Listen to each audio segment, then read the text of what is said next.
رمضان المبارک کی فضیلت کیا ہے اور اس پر آپ روشنی ڈالیے۔ بسم اللہ الرحمن الرحیم۔ ماہ رمضان اللہ تبارک و تعالیٰ کا متبرک مہینہ ہے اور اس کی نسبت اللہ تبارک و تعالیٰ نے اپنی طرف کی۔ حدیث قدسی میں آتا ہے الصوم لی و انا اجزی بہ، روزہ میرے لیے ہے اور میں ہی اس کی جزا دیتا ہوں۔ اور روزے کی جزا یا بدلہ کیا ہے؟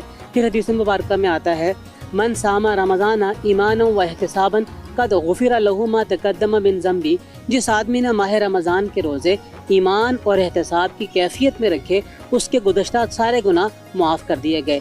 تو بنیادی طور پہ ماہ رمضان ہمیں اپنے گناہوں کی معافی تلافی کے لیے اللہ تعالیٰ کی طرف سے ایک خوبصورت موقع عطا کیا گیا ہے۔ اچھا ڈاکٹر صاحب، یہ بتائیے گا کہ روزہ ظاہر رمضان المبارک کا مقدس مہینہ ہے، روزہ رکھا جاتا ہے، روزے کی جو فضیلت اور اس کا ثواب جو ہے وہ کیا ہے، اس پر آپ روشنی ڈالیے۔ دیکھیے، روزے کی فضیلت سب سے بڑی بات تو یہ ہے کہ اللہ تبارک و تعالیٰ نہ کھاتا ہے نہ پیتا ہے، نہ اللہ تبارک و تعالیٰ کسی بھی قسم کے انسانی عوارض جیسے عوارض رکھتا ہے۔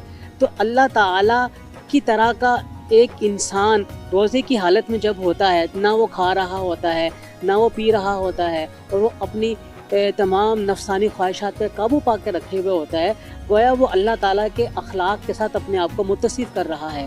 اور یہ بڑی بہترین بات ہے روزے رکھنے کے حوالے سے۔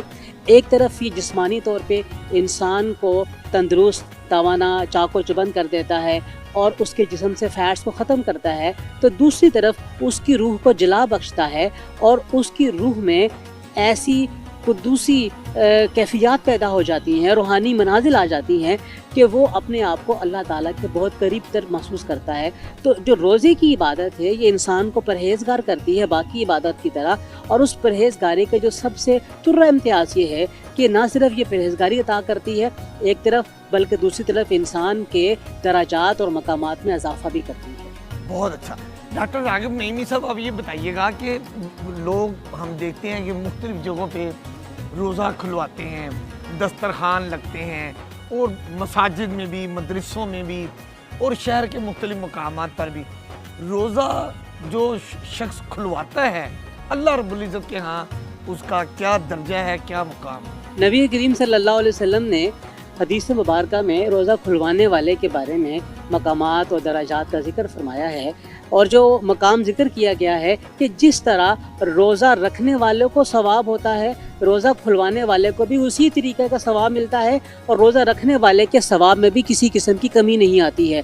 اب چاہے وہ پانی کا ایک گھونٹ ہی کیوں نہ ہو، چاہے وہ کھجور کا ایک ٹکڑا ہی کیوں نہ ہو، جس طریقے سے بھی روزہ کھلوایا جائے گا، روزہ کھلوانے والے کو بھی ویسا ہی ثواب ملے گا جس طرح روزہ کھولنے والے کو ثواب ملتا ہے، روزہ رکھنے والے کو ثواب ملتا ہے۔ اس اعتبار سے اگر دیکھا جائے، روزہ کھلوانا بہت بہترین عمل ہے، فضیلت والا عمل ہے، اور روزہ کھلوانے والے کو اس میں بہت زیادہ اجر اور ثواب ملتا ہے۔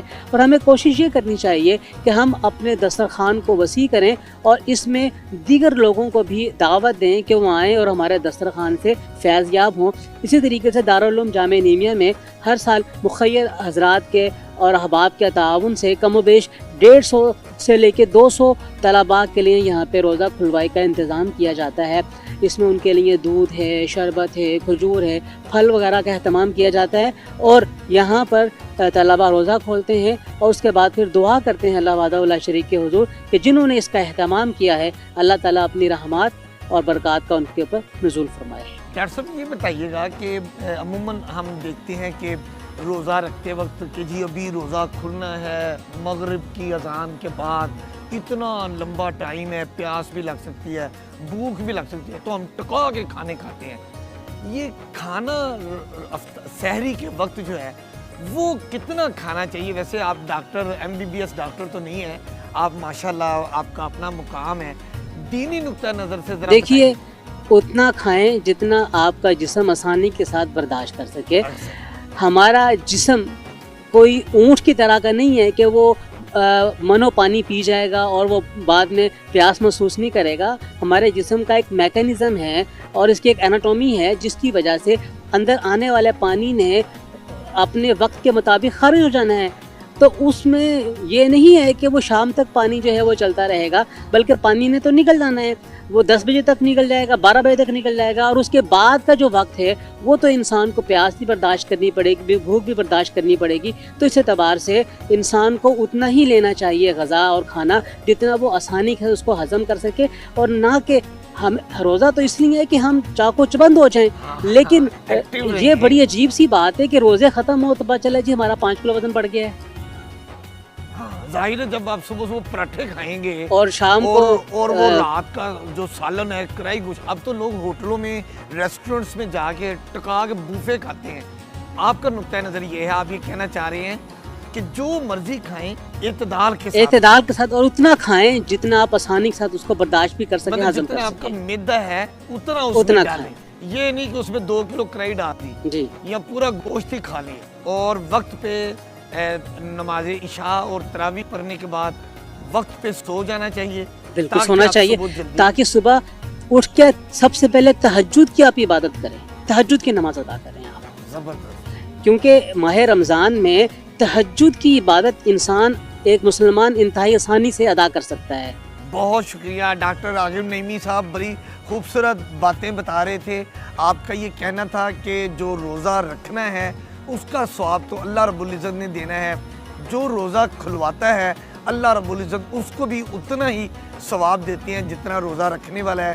روزہ دار کو ہی چاہیے کہ وہ اپنی خوراک جو بھی وہ کھاتا ہے اس کو اعتدال کے ساتھ کھائے، اتنا کھانا کھائے جتنا اس کا معدہ برداشت کرتا ہے. روزہ تو نام ہی برداشت ہے.